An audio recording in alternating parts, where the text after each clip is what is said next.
Okay, uh, in this video I would like to talk about der Verstand, which is translated usually in English as the understanding, which is actually the thinking mind, the ordinary intelligence, das Denken.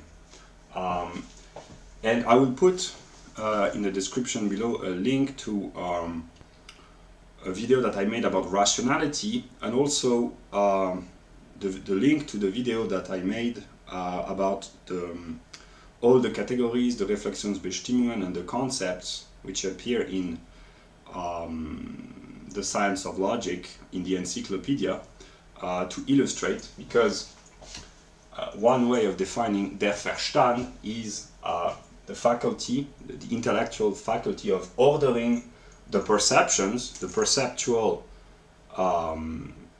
relationship to the world, the immediate relationship to the world through the mediation of the senses, to order this experience of the world through the use of the categories. And in the broadest sense, the categories are the thought determinations, the Denkbestimmungen that one finds in the Encyclopedia, the logic of the Encyclopedia, und die Wissenschaft der Logik. So, what is der Verstand? Was ist der Verstand? I have thought about this for many years, and I have come to a point where, like the bee which is buzzing from one flower to the other to pick up pollen, there comes a moment when the bee, after having accumulated a lot of pollen and having sucked the essence of the flowers, has to produce its own honey. And that's what I'm about to do in my next videos, but I have decided to stop reading Hegel and to I will still do that if I really need guidance, but I will start to express what I have accumulated, the knowledge that I've accumulated about Hegel, and try to make it intelligible. So this is what I understand about der Verstand, which is das Denken, the ordering principle, the conceptual structure of the mind which orders the perceptions. Der Verstand is the moment of abstrakte Allgemeinheit, which is abstract universality. Thinking through the mediation of der Verstand consists in thinking about objects through their universality. And I will illustrate an example that I have already given, but actually it applies to everything. Everything is made in the image of the concept, namely that every object has at least three moments: universality, particularity, singularity. Every object, I take this book, is a singularized universal through the mediation of a particular, and in ordinary intelligible language, this is a book. A book is a universal because it goes beyond this book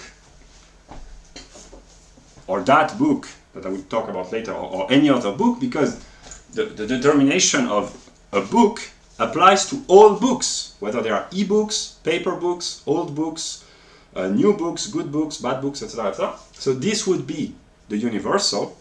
The particularization of the universal is that it's not just a book in general, it's a particular kind of book, a particular type, and kind and type are words that the ordinary English person uses to talk about the Besonderheit, the moment of the particularity, and it's a book about German philosophy, it's a book by Hegel, etc. There are various particular.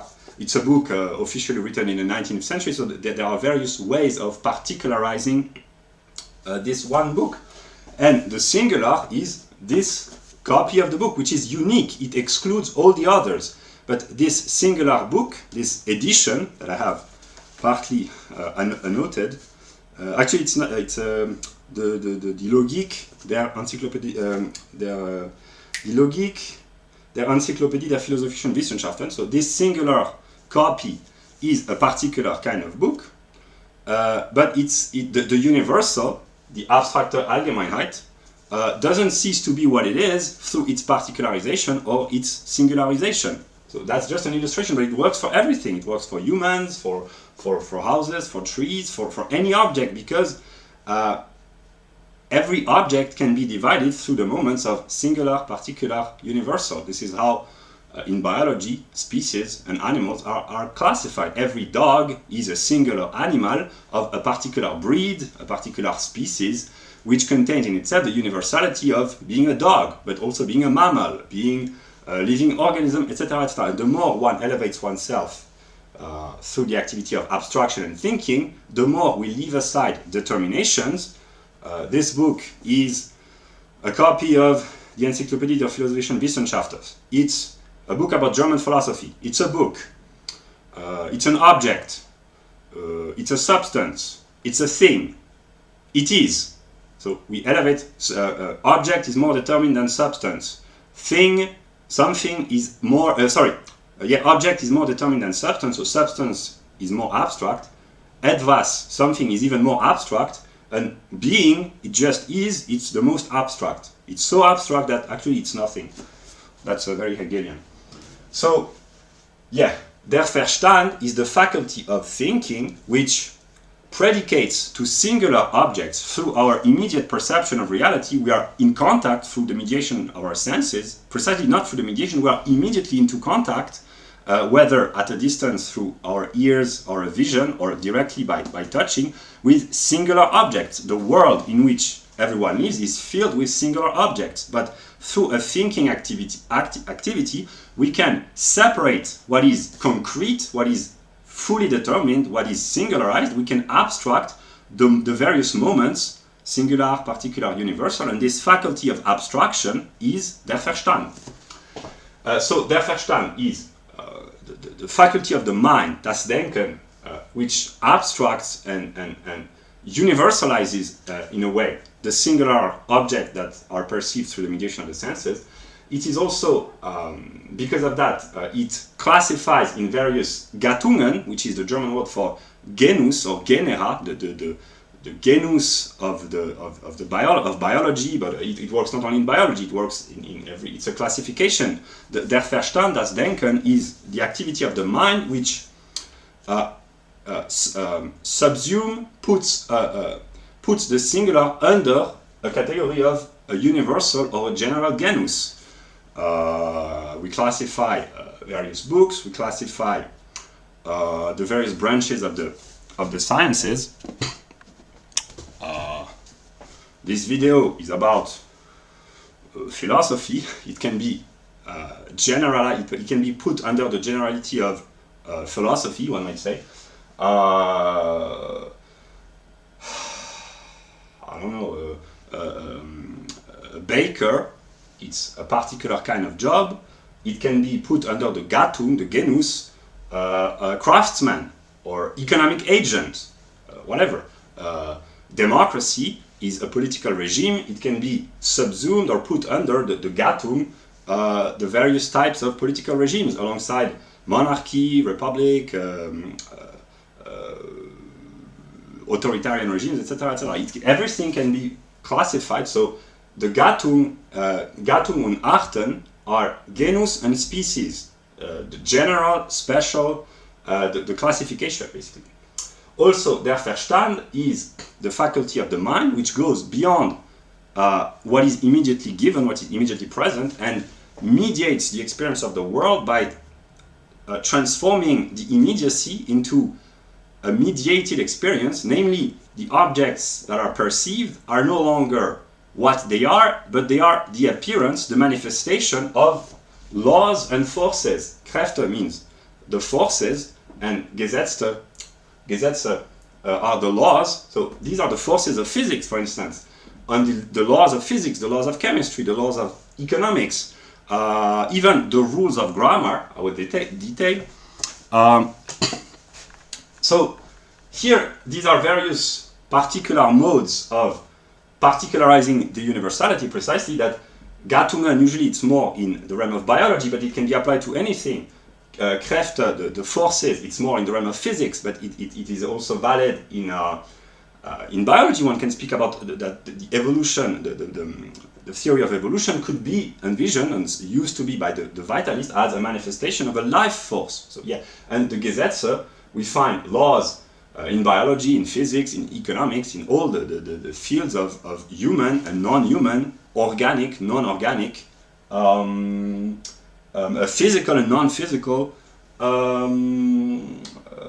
topics. One might say there are laws in logic, which is not physical, in mathematics, etc., etc. And for instance, grammar. There are no laws in grammar because it's kind of arbitrary, but there are rules that have to be respected.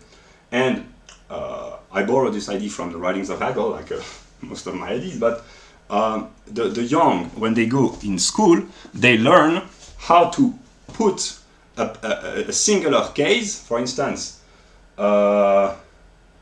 what did you do yesterday, or what have you done yesterday, or what had you done yesterday. When you have to choose, you have to subsume the word, the verb to do under a particular or under a general rule, and you have to say, I did this yesterday.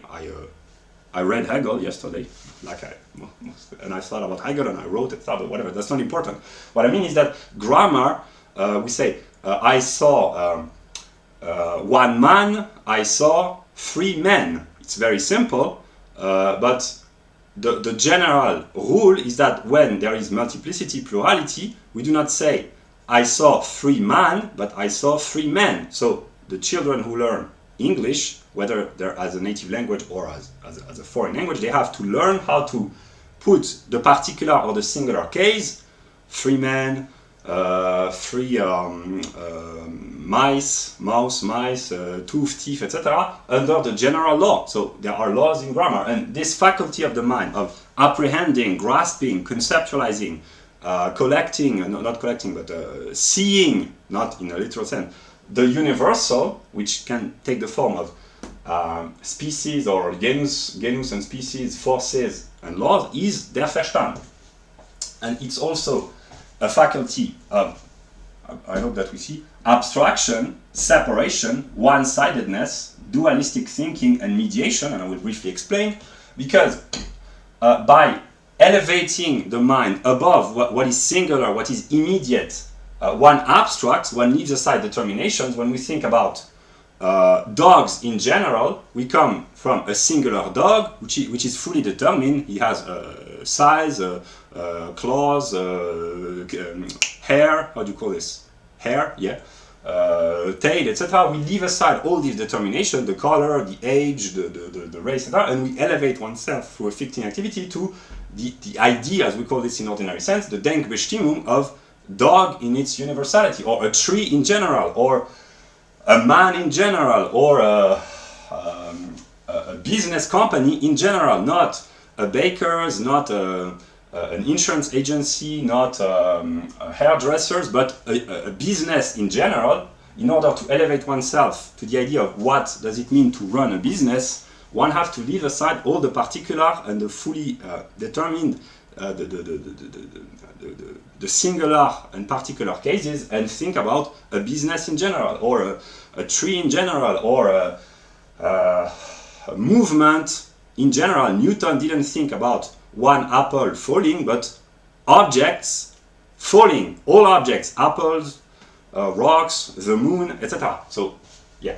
So that's what, in order to think properly, and that's the faculty that der Verstand enables, it's in its very nature to abstract, to leave aside the determination of the singular, and to elevate itself to the universal. That's why it's also separation, because we leave aside, we separate, we negate. That's why it's also negative, because it separates what is united.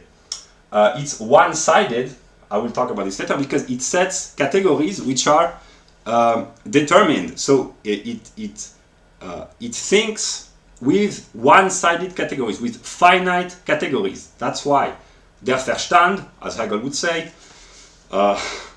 is unable to grasp the infinite, which is speculative, mystical, religious, spiritual, because the truth, the spiritual truth, is a unity of different determinations, of opposed determinations sometimes. That's why it is mystical or spiritual. And der Verstand, because it is one-sided, because it is limited and finite, it can elevate itself to the level of universality, but it cannot grasp opposed determination, because its very principle, as we will see later, is to abstract, to negate, to divide, basically. And so that's why it's dualistic, because when there is one side, there are two sides, and only one is taken into account by the Verstand. And it's also mediation, because it mediates, it transforms the immediacy of the experience of the world. We are in contact, one might say that's not the proper way, but we are constantly surrounded by objects. We are constantly being, we have an immediate experience of the world through our senses. We see, we feel, we touch, we sense, we hear, we smell, we experience, and their Verstand leaves aside the immediacy and goes beyond or above. And I will take an example. Clouds and rain or wind or the meteorological phenomena. We perceive them immediately, they affect us physically and psychologically in a way, but their Verstand wants to go beyond and understand why is there rain, why is there wind, why is there a rainbow, and their Verstand will think about what he thinks is behind, namely the atmospheric pressure, the electricity in the cloud, etc., the refraction of the light of the sun through the drops of rain, which produce I don't know how to call this in English. The separation. My English vocabulary is too poor. What brings about the colors of a rainbow, basically? Yeah. So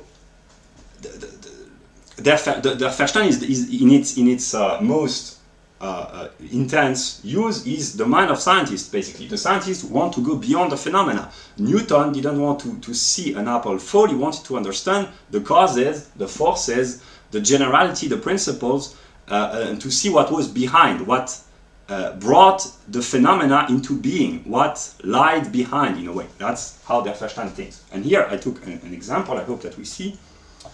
Do we see? Yeah. Here, let us imagine a very simple view of what a human being is. It's much more complicated, but it's simplified.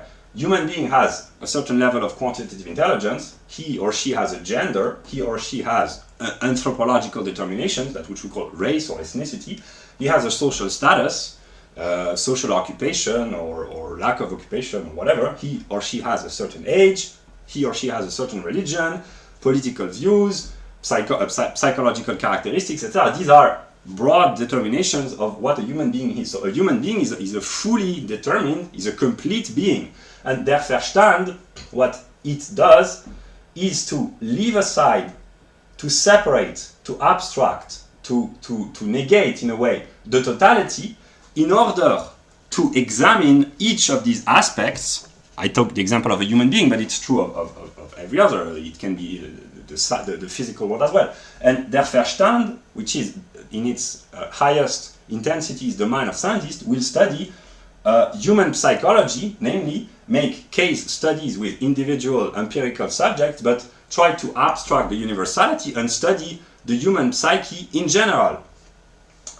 And the same goes for intelligence, gender. So here the study of women in general, the laws, the universal determinations, we do not talk about the forces of women, but it's not that women lack strength, but it's the features, the properties, the characteristics, etc. That's a difference of terminology, but that's the same Denkbestimmung, the same thought determination. Anthropologists will study ethnicity or race in its abstraction. Sociologists and economists, etc. Age, what does it mean biologically, socially, to be in your 20s, in your 50s, in your 80s, etc., etc. Political theorists will study political determinations of thought in their generality, etc., etc. But human beings, usually people, do not like. I mean, some do, because their Verstand is intelligence in a way. It enables to produce knowledge, understanding. That's why in English it's called the understanding, and it clarifies. But human beings do not like to be categorized in one of these boxes, and they don't enjoy that their being, which is fully determined, which is complete, to be reduced to a simple category. If you say to someone, you are just a woman, and you leave aside all other determinations, or you are just a white person or a black person, or you are just a Muslim, or you are just an introvert. It's not necessarily derogative, it's not necessarily negative to say that someone is a woman, it's neutral. But for someone to hear that he or she is just one determination, that the universality, intelligence in general, gender in general, race in general, religion in general, applies to himself or to herself from the above, in a way, he or she feels kind of crushed by the universality in a way. So he or she instinctively feel that it's not satisfying because humans experience themselves as fully determined beings, and that's the ambiguity of their Verstand, namely that when only one determination of a totality, and like I said, a human being is more complex than just these couple or these few 8 determinations, but I just made this very, very briefly, but when only one determination is taken into account, and because their Verstand abstracts, it enables to see more clearly, to see independently of all the other variables, as they would call this in social sciences. The faculty of abstraction, separation, universality enables to study one determination fully and more thoroughly, but it leaves aside all the others. That's why if you talk about Christians in general, there are intelligent Christians and less intelligent. There are Christian females and Christian males. There are black Christians, Asian Christians, white Christians. There are rich and poor Christians, old and young, etc. So to talk about Christians in general, or to talk about leftists in general, or to talk about women in general, it enables to study the laws, the faculties, the characteristics which apply to all of them. Indeed, because all Christians have in common the fact that they are Christians. All women have in common the fact that they are women. But if you just take one moment, one abstraction, it's not satisfying because you leave aside all the others. And to know oneself or to know someone means to apply to the singular, the fully determined, the concrete individual, each of its particular aspect in their generality, but to reconstruct, first you have to deconstruct, which can be unpleasant sometimes, because you reduce the singular to his universality, you categorize, and people usually don't like this. No one likes being told, you are just a man, you're like all the others, you're just a man. It's true, but one feels, yeah, I am a man, but I'm different. And the same, and that's the problem with racism, the problem with misogyny. You say, misogyny means all women are a singularization of the universal idea of woman, which is true, but misogynists don't like this. Racism is to say every black, every white, every Asian, every Jew, every Native American is a singularization of a universal, and the racist person does not like this or that aspect of the universal, so he will or she will instinctively dislike all the singularization. That's the origin of racism. The hatred of the poor or of the rich, the dislike of the old or of the young, etc., etc. That's how it works. But so that's why the moment of the Verstand is negative and can be unpleasant, but it enables to bring forth clarity, understanding, and and the purpose, one might say, is in order to know oneself, one has to know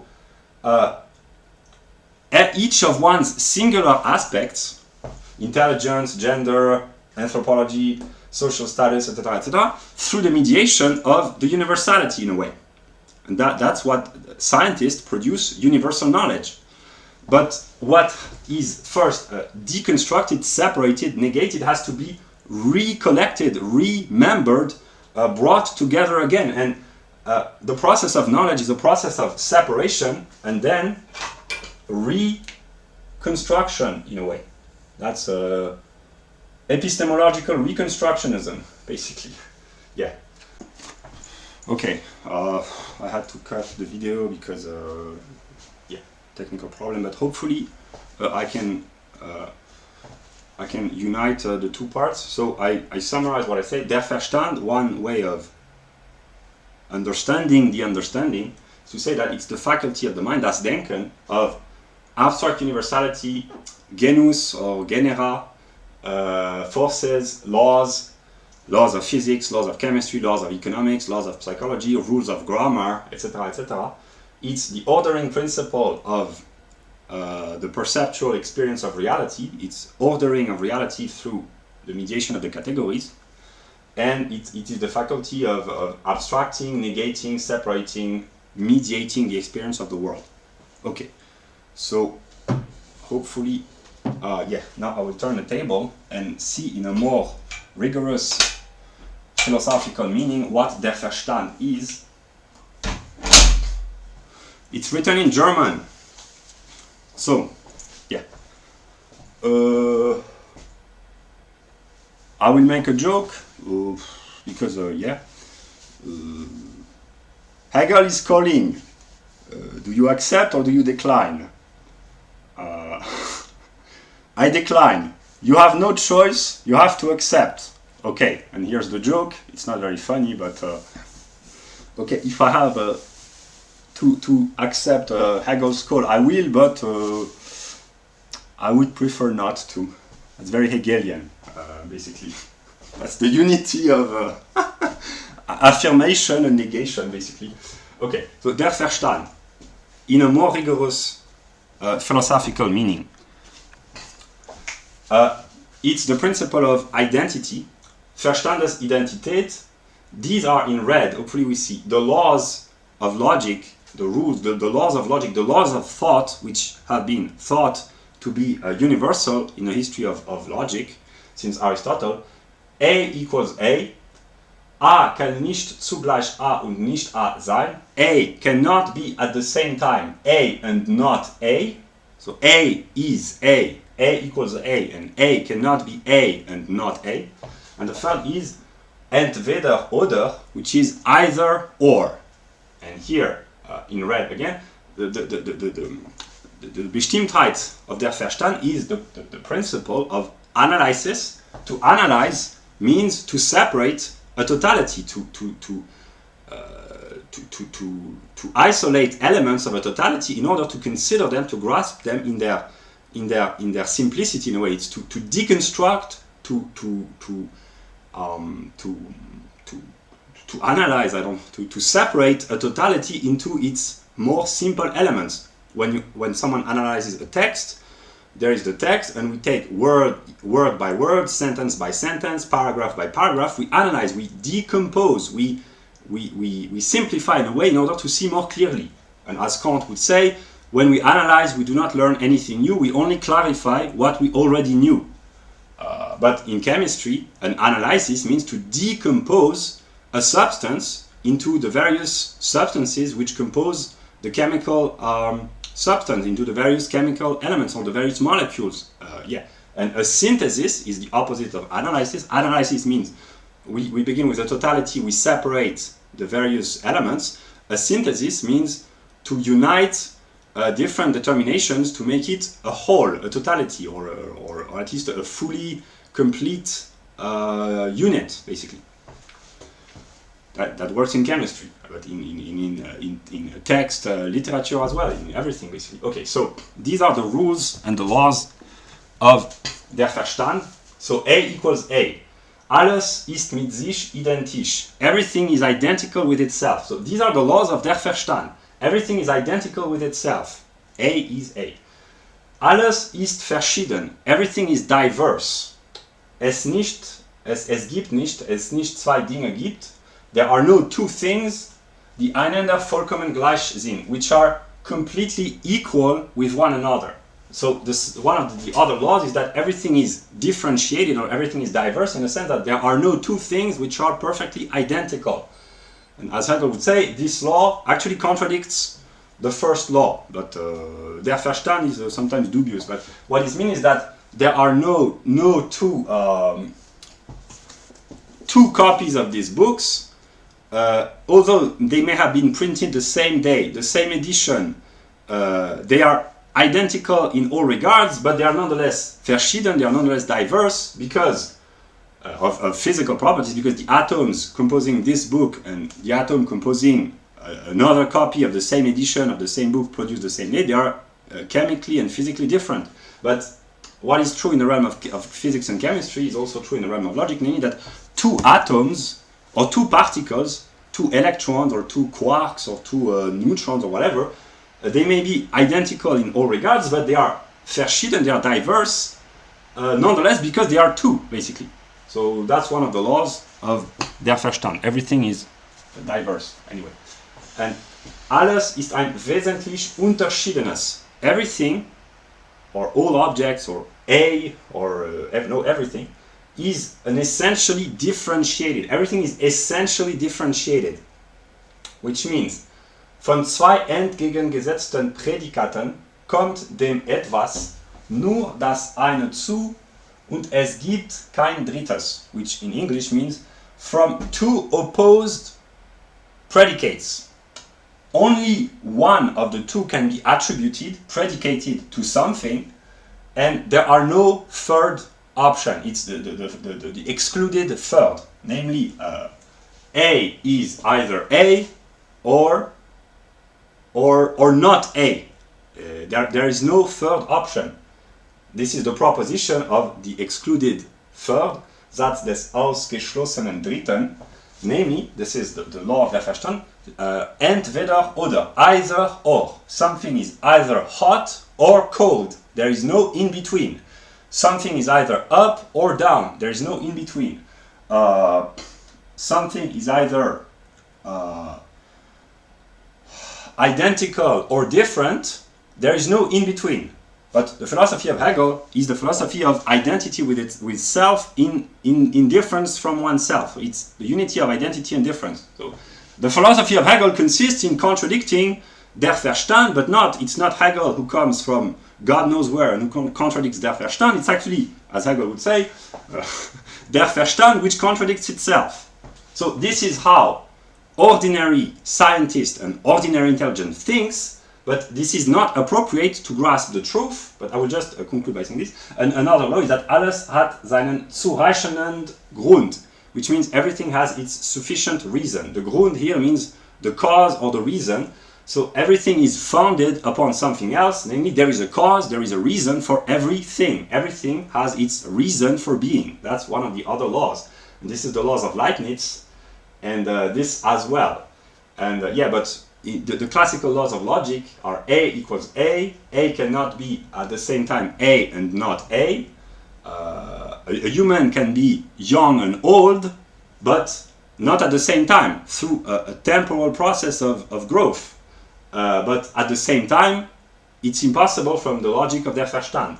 A beer can be cold and then hot if you leave it outside, but it cannot be hot and cold at the same time. That's the law of der Verstand.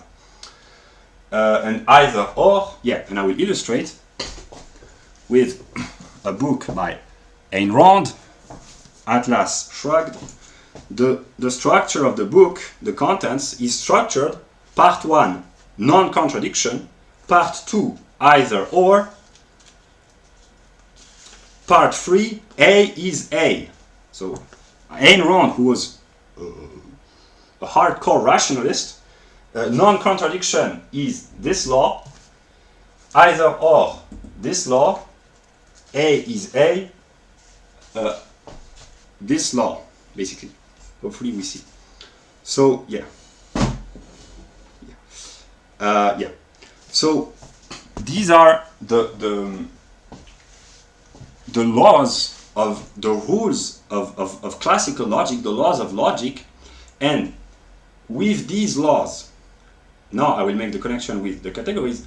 Der Verstand is one-sided thinking, non-contradictory thinking, which thinks about the world through the use of the categories. And the video that I published is simply the table of contents of the categories of die Wissenschaft der Logik. And namely, to think about the world, to try to understand the world, means for most people to structure reality through the use of the categories: quality, quantity, measure, identity, difference, ground, existence,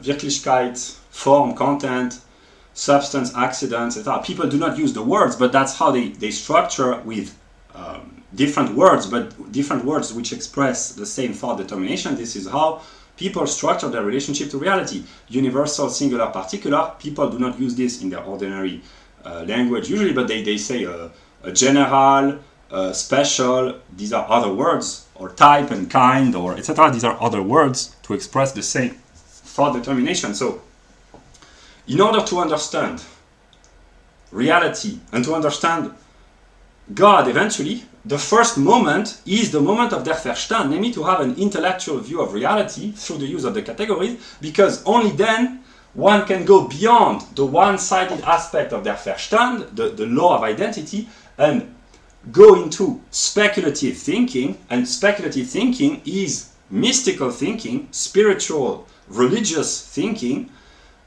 namely to take the determinations not in their one-sidedness, in their opposition, but in their unity. But they have to be brought back to unity. First, they have to be thought of in their abstraction. This is the work of der Verstand. But the entire philosophy of Hegel, we might say, consists in contradicting the laws of der Verstand. But in order to negate, that's very Hegelian, in order to negate something, you first have to it's not abstract negation, it's Aufhebung. You have to deal with der Verstand and then to negate it while preserving the moment of universality, of ordering, rationality, etc. So that's speculative logic is the Aufhebung des Verstand. And I will just simply illustrate. Every category that I have tried to briefly present, and I will, as long as I make videos, I will talk about logic, but not in this boring aspect. I will try to illustrate, basically. But every category which has been presented in, which is being presented in the table of contents of the encyclopedia or the philosophy, the Wissenschaft der Logik, is a category. It's one-sided, but the science of logic presents all categories in their abstraction, but also in their difference, but identity nonetheless. And der Verstand thinks in a one-sided way, whereas reason, die Vernunft, thinks the opposed determination in their unity. I will illustrate very simply. Der Verstand says something is something. Die Vernunft replies, no, something is something else, because something is limited, it has a boundary, a limit, and that which limits something is something else. But because something is what it is because of its limit and through its limit, and because something else is that which gives a limit to something, something is something else because it has its being in its other, and something else is a moment. It's in a conceptual unity with something. You cannot think about something without thinking about something else. That's rational thinking. It's vernünftig. Der Verstand says something is something. Der Verstand says being is being. Nothing is nothing. Die Vernunft says no, being, pure being, is nothing, because there is nothing in pure being. So being and nothing are united in speculative thinking. For der Verstand, they are separated. That's why. Another example, der Verstand says quality is quality, quantity is quantity. Die Vernunft shows that it is in the concept of quality to go into quantity, to pass into quantity, and everything which is qualitatively determined can also be quantitatively determined. That's why all the determinations which are presented in die Wissenschaft der Logik, they can be, the first moment is to understand them and to structure one's mind with this category. That's why I've been working on this. It's because it's not just a random, boring philosophy. It's useful because it enables to understand reality and eventually to understand God. So the first moment is to become familiar with the categories in a verstandish way, but then the purpose is to go beyond, to unite what is separated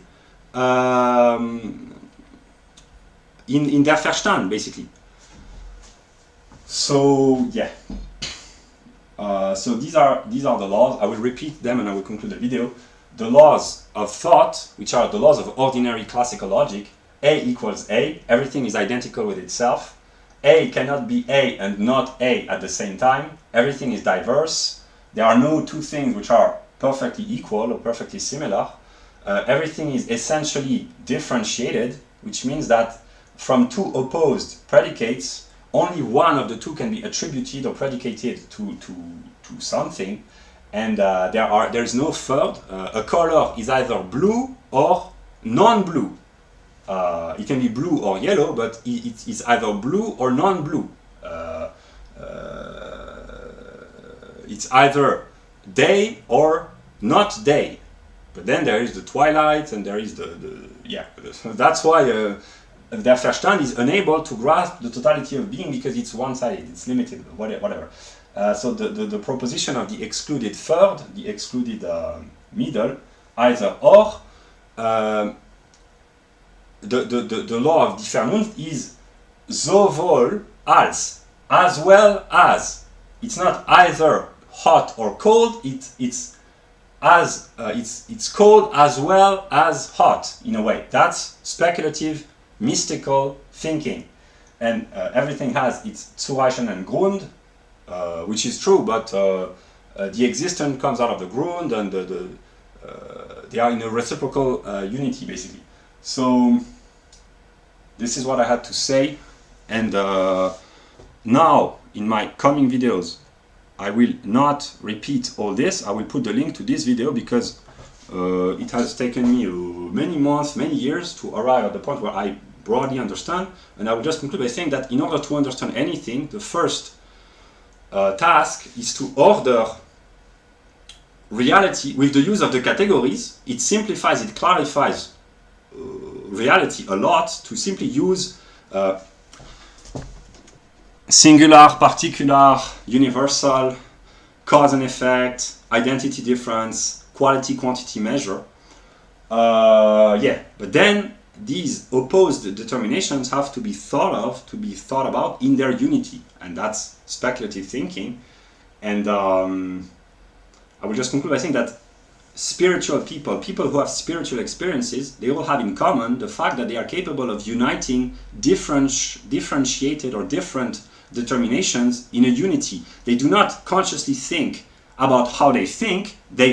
Most of them, they have spiritual experiences and they don't know why. But there are people who have spiritual experiences and who understand why they have these experiences. And this is logical in a way, because what is mystical is speculative, and speculative logic, the purpose is not to build some abstract cathedrals, but it's to know God, basically. Yeah, that's what I had to say.